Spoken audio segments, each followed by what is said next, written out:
Hello दोस्तों, नमस्कार। आप सभी का स्वागत है आपके अपने यूट्यूब चैनल परीक्षा की शिक्षा में। तो आई होप कि सब बढ़िया होगा और आपकी पढ़ाई भी अच्छे से चल रही होगी।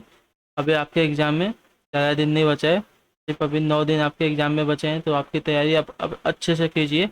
और अभी आप हमारे चैनल पर पहली बार आए तो हमारे चैनल को सब्सक्राइब कर लीजिए और वीडियो को लाइक कीजिए और वीडियोस को अपने दोस्तों के साथ शेयर कीजिए। तो चलिए आज की आपकी जीके की क्लास देखते हैं। पहला क्वेश्चन आपके लिए क्या दिया गया। ऐसा देश है राज्य जो बिना कर या बहुत कम कर को लागू करता है कहलाता है। तो ऐसा देश या राज्य होता है जो बिना कर या बहुत कम कर लागू करता है, उसको क्या कहते हैं। आपसे पूछा गया है।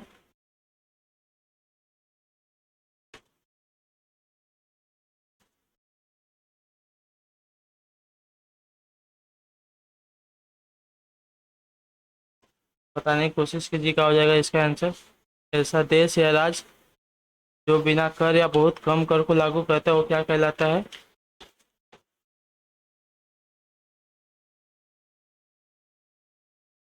तो उसको टैक्स हेवन कहते हैं। तो जिसका भी ऑप्शन दोस्तों ऑप्शन नंबर सी है वो राइट हो जाएंगे, टैक्स हेवन। चलिए आपका अगला प्रश्न प्रश्न देखिए। दूसरा नंबर आपसे क्या पूछा गया। ध्यान ध्यान से पढ़िए और इसका उत्तर देने की कोशिश कीजिए।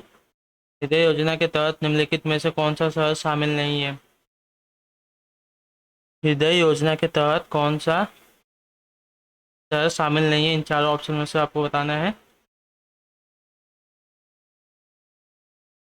तो हृदय योजना के तहत आपका मदुरै, ऑप्शन नंबर बी, ये आपका शामिल नहीं है। ऑप्शन नंबर बी आप टिक कर लीजिएगा। ऑप्शन बी आपका सही हो जाएगा। चलिए आपसे आपका अगला प्रश्न देखिए क्या है पूछा है। मूल रूप से भारत के संविधान में कितने अनुच्छेद हैं। तो मूल रूप से भारत के संविधान में कितने अंक है आपको बताना है। सॉरी, अनुच्छेद है। मूल रूप से भारत में कुल कितने अनुच्छेद हैं आपको बताना है। तो मूल रूप से भारत में आपके 395 395 संविधान है। तो आपका ऑप्शन नंबर सी बिल्कुल राइट हो जाएगा। तो जिसका भी ऑप्शन नंबर सी है मेरे साथियों राइट हो जाएंगे। आरंभ में भारतीय संविधान में 22 भाग और 395 अनुच्छेद हैं। और 8 अनुसूचियां थी। वर्तमान में भारत के संविधान में 25 भाग, 12 अनुसूचियां और 448 अनुच्छेद हैं। तो वर्तमान जब मूल रूप से आपका पहली बार अनुच्छेद संविधान बना था तो उसमें 395 थे। तो आपका 395 सही हो जाएगा। चलिए आपका अगला प्रश्न देखिए आपसे क्या पूछा गया है। भारतीय संविधान की मसौदा समिति के अध्यक्ष कौन थे। भारतीय संविधान के मसौदा समिति के अध्यक्ष कौन से आपसे पूछा गया है। इस प्रश्न का जवाब देते हुए चलिए क्या हो जाएगा। भारतीय संविधान के मसौदा समिति के अध्यक्ष आपके doctor Bhimrao Ambedkar, option number B बिल्कुल सही हो जाएगा। भारतीय संविधान के मसौदा समिति के अध्यक्ष आपके डॉक्टर भीमराव अंबेडकर थे। चलिए आपसे आपका अगला प्रश्न देखिए क्या पूछा है। ध्यान से पढ़िए और इसका उत्तर देने की कोशिश कीजिए। ताजमहल का मुख्य वास्तुकार किसे माना जाता है। तो ताजमहल का मुख्य वास्तुकार किसे माना जाता है। आपके चार विकल्प दिए हैं, चारों विकल्पों में से कोशिश कीजिए कि आपका सही आंसर क्या होगा। तो चारों विकल्पों में से आपका सही आंसर ताजमहल का मुख्य वास्तुकार आपका Ahmad Lahauri, option number C बिल्कुल राइट हो जाएगा, अहमद लाहौरी। चलिए आपका अगला प्रश्न देखिए आपसे क्या पूछा गया है।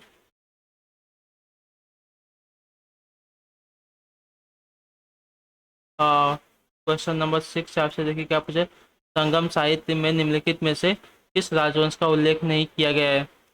संगम साहित्य में निम्नलिखित में से किस राजवंश का उल्लेख नहीं किया गया आपको बताना है। संगम साहित्य में आपका कदम कंदम कंदम आपका हो जाएगा राइट आंसर। तो जिसका भी ऑप्शन नंबर डी है बिल्कुल राइट होगा। संगम साहित्य में कंदम राजवंश का उल्लेख नहीं किया गया है। आपका सातवां प्रश्न देखिए आपसे क्या पूछा गया है। तीन तरफ समुद्र से घिरे एक भूभाग को रिक्त स्थान के रूप में जाना जाता है। तो तीन तरफ से समुद्र से घिरे एक भूभाग को क्या कहा जाता है आपको बताना है। तो जो तीन तरफ से भू समुद्र से घिरे हुए भूभाग को आपका प्रायद्वीप कहा जाता है। ऑप्शन नंबर सी बिल्कुल राइट हो जाएगा। तो इसका भी ऑप्शन नंबर सी है वो राइट हो जाएंगे। चलिए आपसे देखिए आपका अगला प्रश्न क्या दिया गया है। 8वां नंबर प्रश्न आपसे देखिए क्या पूछा है। पश्चिमी घाट को रिक्त स्थान से भी जाना जाता है। पश्चिमी घाट को रिक्त स्थान से भी जाना जाता है। तो पश्चिमी घाट को किस रिक्त स्थान जो दिया है उसमें क्या आएगा आपको बताना है। पश्चिमी घाट को आपका सह्याद्री से भी जाना जाता है, सह्याद्री के नाम से भी जाना जाता है। तो ऑप्शन नंबर बी जिसका भी है वो बिल्कुल राइट हो जाएंगे। चलिए आपका अगला प्रश्न आपसे देखिए क्या पूछा गया। प्रश्न नंबर 9 है, आपसे पूछा गया है निम्न में से कौन सा विटामिन रक्त के थक्के के लिए जिम्मेदार है। कौन सा विटामिन है जो रक्त के थक्के के लिए जिम्मेदार होता है आपको बताना है। ऑप्शन आपके दिए गए तो विटामिन सी होता है, विटामिन डी होता है, विटामिन ई होता है, विटामिन के होता है। तो रक्त के थक्के के लिए आपका विटामिन कौन सा सही हो जाएगा। तो रक्त के थक्के के लिए विटामिन के आपका जिम्मेदार होता है। तो ऑप्शन नंबर डी आपका राइट हो जाएगा। आपका अगला प्रश्न 10वां नंबर प्रश्न आपसे देखिए क्या पूछा गया। गुर्दा की पथरी मुख्य रूप से निम्नलिखित में से किस यौगिक से बनती है। तो गुर्दा की पथरी मुख्य रूप से किस यौगिक से बनती है आपको बताना है। कैल्शियम से सिलिकेट, कैल्शियम ऑक्जेलेट, या कैल्शियम क्लोराइड, या कैल्शियम ऑक्साइड। जो गुर्दे में पथरी होती है वो मुख्य रूप से किससे बनती है, किस यौगिक से बनती है आपको बताना है। इन चारों में से देख लीजिए, कैल्शियम सिलिकेट दिया है, कैल्शियम ऑक्जेलेट दिया है, कैल्शियम क्लोराइड दिया है और कैल्शियम ऑक्साइड दिया है। जो गुर्दे में पथरी बनती है आपका मुख्य रूप से कैल्शियम ऑक्जेलेट।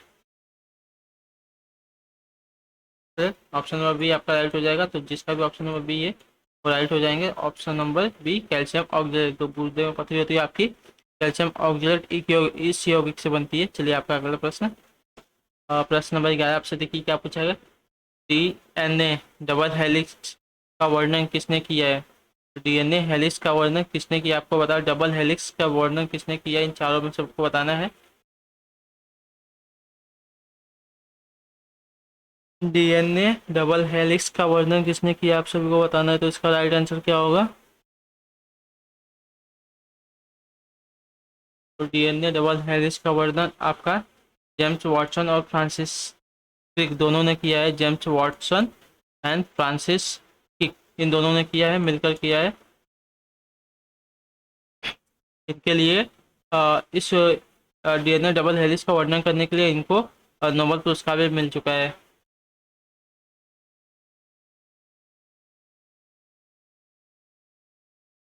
चलिए आपका 12वां प्रश्न देखिए। 12वां प्रश्न आपसे देखिए क्या पूछा गया है। आपका 12वां नंबर प्रश्न, निम्नलिखित में से आदिश राशि चुनें। निम्नलिखित में से आदिश राशि कौन सी आपको चुनना है।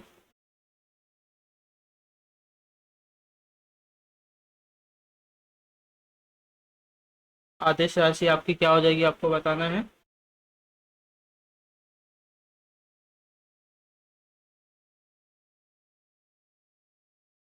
आपकी आदिश राशि ऑप्शन नंबर सी जिसका भी हो जाएगा राइट हो जाएंगे। ऑप्शन नंबर सी काम। तो आपकी काम जो होती है वो आदिश राशि होती है। तो ऑप्शन नंबर सी आपका राइट हो जाएगा। चलिए आपका अगला प्रश्न देखिए आपसे क्या पूछा गया है। ध्यान से पढ़िए और इसका आंसर देने की कोशिश कीजिए। राइट आंसर क्या होगा इसका।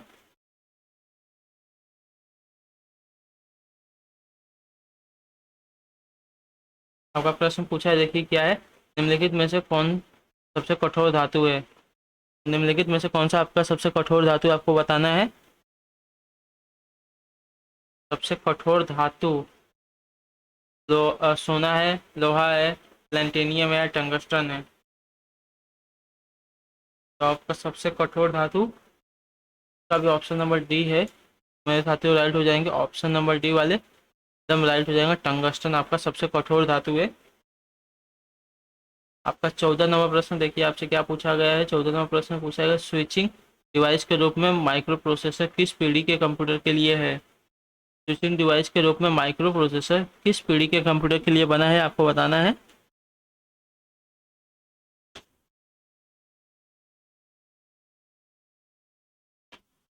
स्विचिंग डिवाइस के रूप में माइक्रो प्रोसेसर आपका चौथी पीढ़ी के कंप्यूटरों के लिए बनाया गया है। ऑप्शन नंबर डी राइट हो जाएगा इसका। तो इसका भी ऑप्शन नंबर डी हो राइट हो जाएंगे। आपका अगला प्रश्न 15 नंबर देखिए, आपसे पूछा गया है ऑक्सीकरण प्रक्रिया के दौरान इलेक्ट्रॉनों की रिक्त स्थान होती है। तो ऑक्सीकरण के दौरान इलेक्ट्रॉनों की क्या होती है, प्राप्ति होती है, क्षति होती है, युग्मन होता है, या दिए गए विकल्पों में से कोई विकल्प सही नहीं, आपको क्या राइट हो जाएगा, इस प्रश्न का उत्तर बताइए। ऑक्सीकरण के दौरान ऑक्सीकरण प्रक्रिया के दौरान इलेक्ट्रॉनों की क्षति होती है, ऑप्शन नंबर बी है आपका राइट हो जाएगा, क्षति। क्षति आपका एकदम राइट है। चलिए आपसे आगे देखिए आपका अगला प्रश्न 16 नंबर प्रश्न क्या पूछा है, यूवी स्पेक्ट्रोमीटर द्वारा किस प्रक्रिया का अध्ययन किया जाता है। तो यूवी स्पेक्ट्रोमीटर द्वारा किस प्रक्रिया का अध्ययन किया जाता है आप सभी को बताना है। तो इसका राइट आंसर क्या हो जाएगा, इस प्रश्न का उत्तर देते हुए चलिए मेरे दोस्तों। तो यूवी स्पेक्ट्रोमीटर द्वारा आपकी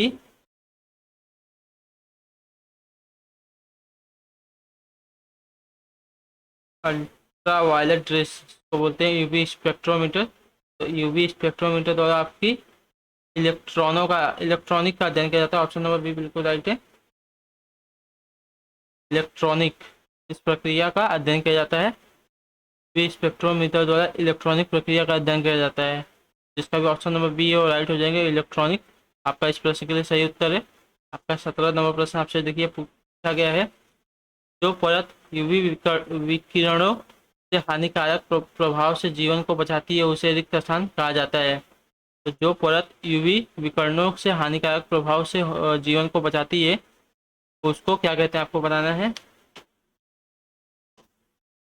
तो वो कौन सी परत है जो हमें यूवी किरणों के हानिकारक प्रभाव से बचाती है, तो उसका तो कौन सी परत है उसका नाम बताइए आप लोग।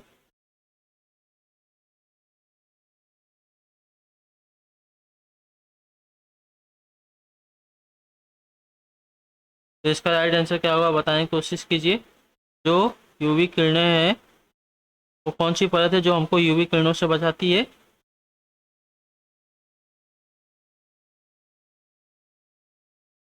तो आपका ओजोन परत ऑप्शन नंबर ए बिल्कुल राइट हो जाएगा, ओजोन परत है ये जो हमको यूवी किरणों से बचाती है, जिसका भी ऑप्शन नंबर ए है वो राइट हो जाएंगे।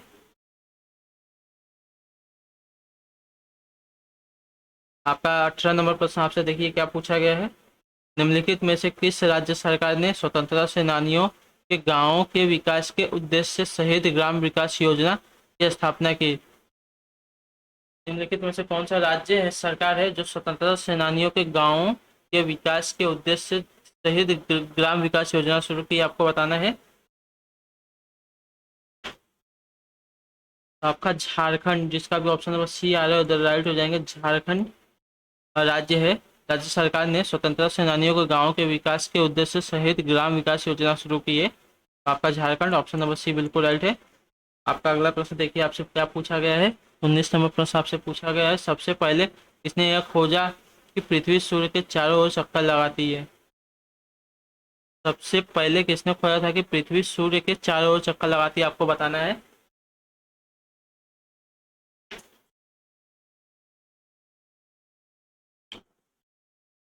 सबसे पहले किसने खोजा कि पृथ्वी सूर्य के चारों ओर चक्कर लगाती है, आपको बताना है। तो आपका कौन सा ऑप्शन राइट होगा आपको बताना है। तो जिसने भी ऑप्शन नंबर सी को बताया है कोपरनिकस वो राइट हो जाएंगे।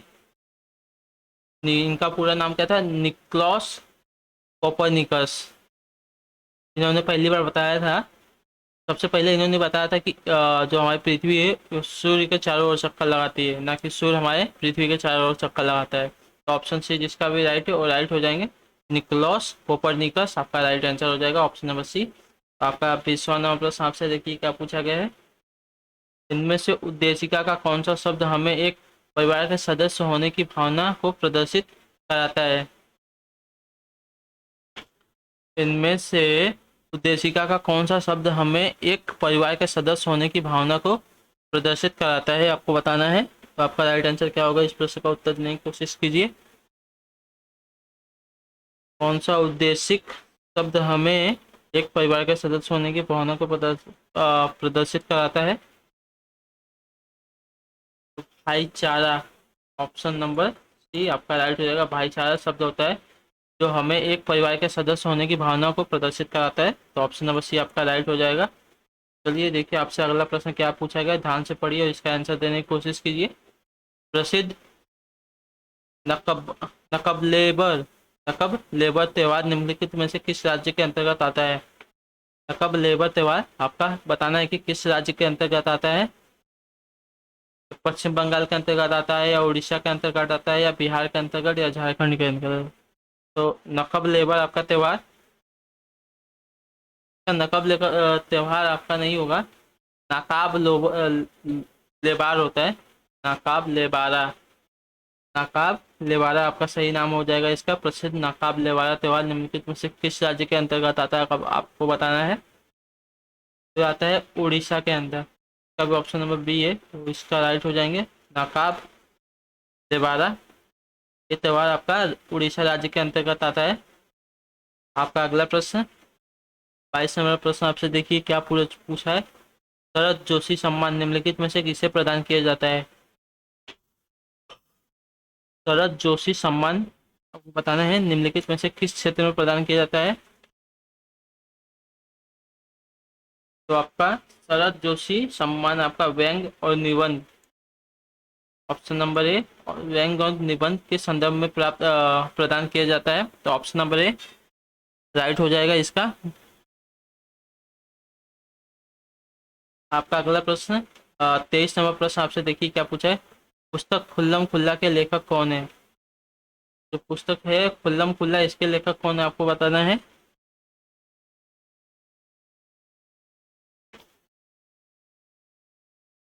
पुस्तक खुल्लम खुल्ला के लेखक आपके कौन हो जाएगा बताना है आप सभी को। तो 23 नंबर में जिसका भी ऑप्शन नंबर डी आ रहा है वो राइट हो जाएंगे, ऋषि कपूर। पुस्तक खुल्लम खुल्ला के लेखक आपके ऋषि कपूर हो जाएंगे, तो जिसका भी ऑप्शन नंबर डी है वो मेरे दोस्तों राइट हो जाएंगे। आपका अगला प्रश्न आपसे देखिए 24 नंबर प्रश्न आपसे क्या पूछा गया है। गेला छठ खेल किस राज्य से संबंधित है? तो गेला छठ आपका खेल किस राज्य से संबंधित है आपको बताना है। गेला छठ खेल कौन से राज्य से संबंधित है आपका बताना है आप सभी को। तो इसका राइट आंसर क्या होगा, गेला छठ जो खेल है आपका त्रिपुरा राज्य से संबंधित है, ऑप्शन नंबर सी राइट हो जाएगा त्रिपुरा। गेला छठ त्रिपुरा राज्य का एक स्वदेशी खेल है। चलिए इसका आप अगला प्रश्न देखिए। आपका अगला प्रश्न पूछा 25 नंबर, एक दल से चयनित होने के बाद दूसरे दल में शामिल होने को क्या कहते हैं? जो एक दल में चयनित हो गया उसके बाद दूसरे दल में जो शामिल होता है उसको क्या कहते हैं आपको बताना है।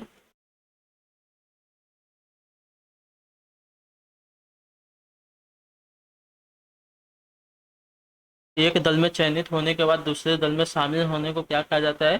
तो इसको कहा जाता है दल बदल। ऑप्शन नंबर ये राइट हो जाएगा दल बदल का राइट आंसर, दल बदल। एक दल में शामिल, एक दल से चयनित होने के बाद दूसरे दल में शामिल होने को आपका दल बदल कहा जाता है। आपका अगला प्रश्न 26 नंबर प्रश्न आप देखिए ध्यान से पढ़िए और इसका उत्तर देने की कोशिश कीजिए। इसका राइट आंसर क्या होगा। हमारे रुधिर में ऑक्सीजन का परिवहन एक प्रोटीन द्वारा होता है, जिसका नाम क्या है आपको बताना है। तो हमारे रुधिर में ऑक्सीजन का परिवहन किसके कारण होता है आपको बताना है। तो हमारे रुधिर में ऑक्सीजन का परिवहन एक प्रोटीन द्वारा होता है जिसको हीमोग्लोबिन कहते हैं, ऑप्शन नंबर सी राइट है इसका आंसर। तो हीमोग्लोबिन वाले एकदम राइट हो जाएंगे, जिसके भी ऑप्शन नंबर सी टिक किया है एकदम राइट है। आपका अगला प्रश्न आपसे देखिए क्या पूछा गया है। 27 नंबर प्रश्न आपसे पूछा गया है, संसद में शून्यकाल होता है।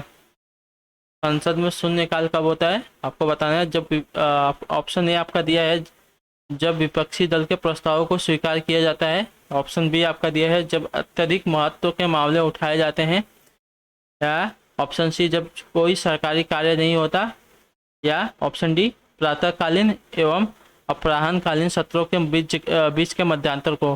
तो संसद में शून्यकाल आपका क्या होता है। तो आपका संसद में जो शून्यकाल होता है उसको बोलते हैं ऑप्शन डी, जब प्रातःकालीन एवं अपराह्नकालीन सत्रों के बीच का मध्यांतर होता है उसको शून्यकाल कहा जाता है। आपका 28 नंबर प्रश्न देखिए, आपसे क्या पूछा। Tetra ethyl lead, tetra ethyl lead जिसको टेल है, तो क्या है, एक आपको बताना है। टेट्रा इथाइल लेड आपका क्या है बताना है, आप सभी बताइए इसका आंसर क्या होगा।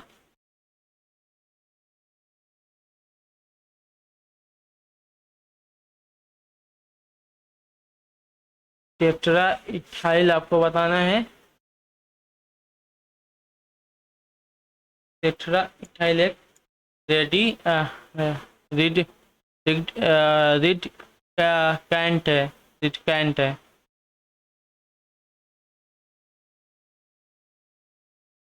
तो जिसका भी ऑप्शन नंबर सी है, एक रिड कटेंट है, रिड कटेंट, रिड कटेंट है। टेट्रा इथाइल आपका एक रिड कटेंट है, ऑप्शन नंबर सी इसका राइट हो जाएगा। आपका अगला प्रश्न 29 नंबर आपका प्रश्न देखिए, आपसे क्या पूछा। चीनी लेखक भारत का उल्लेख किस नाम से करते हैं। तो चीनी जो लेखक है वो भारत का उल्लेख किस नाम से करते हैं, आप सभी को बताना है।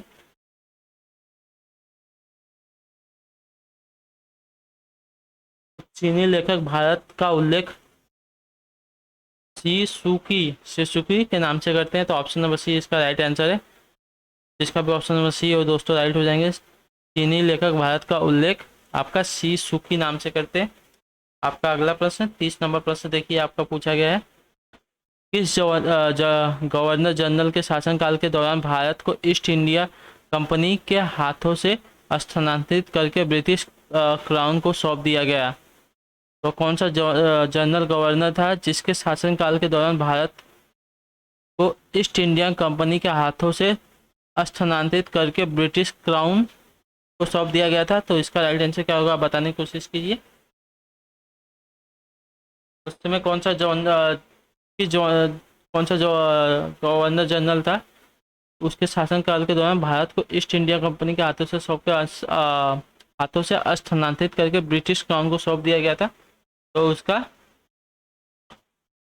लॉर्ड मेयो था, जिसके जनरल गवर्नर इसके शासनकाल के दौरान भारत को ईस्ट इंडिया कंपनी के हाथों से स्थानांतरित करके ब्रिटिश क्राउन को सौंप दिया गया। तो इसका ऑप्शन नंबर डी राइट हो जाएगा।